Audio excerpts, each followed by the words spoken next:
दिल्ली में national urban conclave का आयोजन किया गया। ये कार्यक्रम यशोभूमि में आयोजित किया गया जो 9 नवंबर तक चलेगा।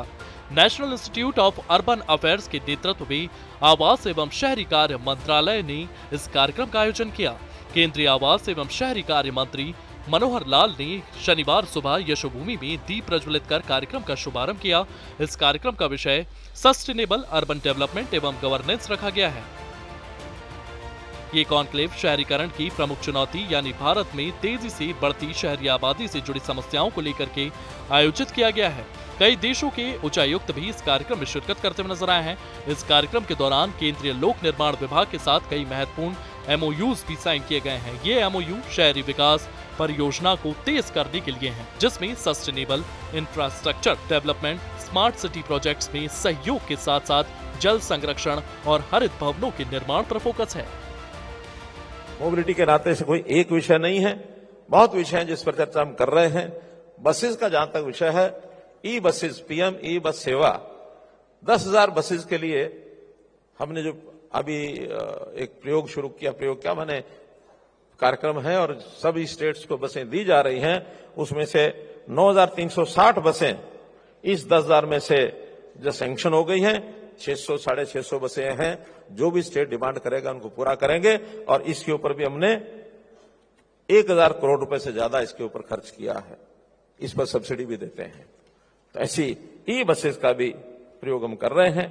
अब ये केवल हम कर रहे हैं ऐसा नहीं है, दुनिया में भी बहुत अच्छे अच्छे प्रयोग, अच्छी प्रैक्टिसेस ये हो रही है और हमारे से भी अच्छी हो रही है कई जगह। तो ऐसा इंटरनेशनल सेमिनार जो होते हैं उसमें हमारे लोग जाते हैं, वहां के लोग अपनी टेक्नोलॉजी के लोग को लेकर के यहां भी आते हैं। हमारे MOUs उनके साथ हो रहे हैं।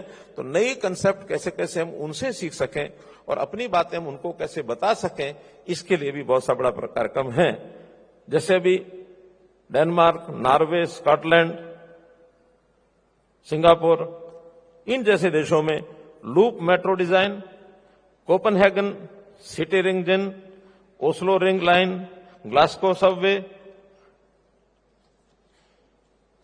इसी प्रकार step free access, tactile flooring, AI आधारित सुरक्षा प्रणाली, हेल्पिंग हैंड स्कीम, ये कई ऐसी स्कीमें हैं जिनका अलग अलग प्रकार से इनका उपयोग हो रहा है। जो एक्सपर्ट लोग हैं वो इसको जानते हैं सब। और मैं समझता हूं 2 दिन में बैठ करके जरूर इसका विचार करेंगे। 3 दिन हमारा ये चलने वाला है।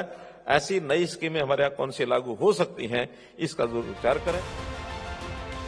केंद्रीय मंत्री मनोहर लाल ने इस दौरान अमृत एंथम को रिलीज किया। ये एक विशेष गाना है जो जल संरक्षण के लिए तैयार किया गया है।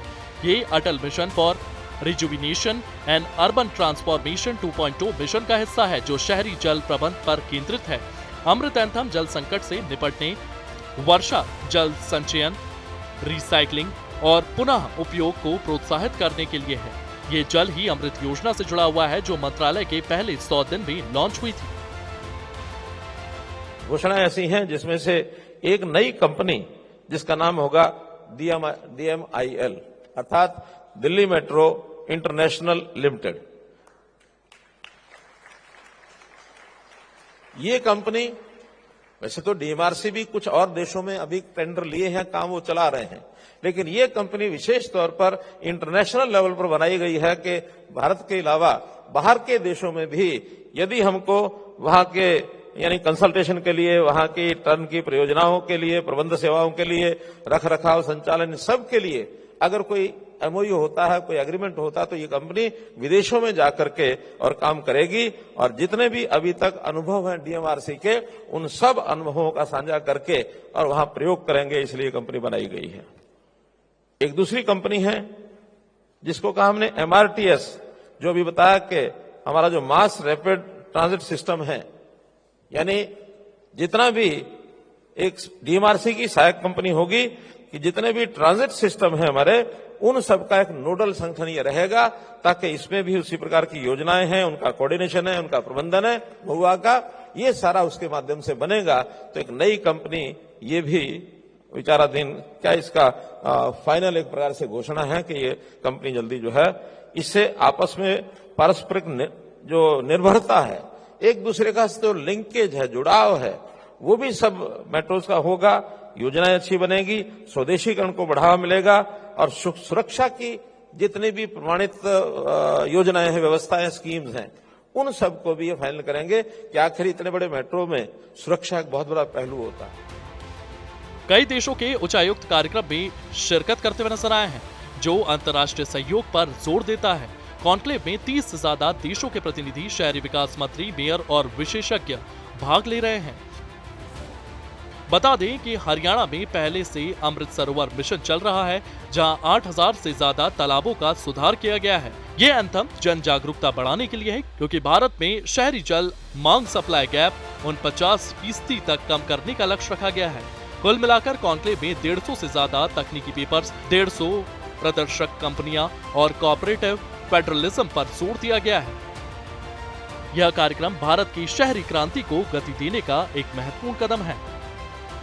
ब्यूरो रिपोर्ट, सूर्य समाचार।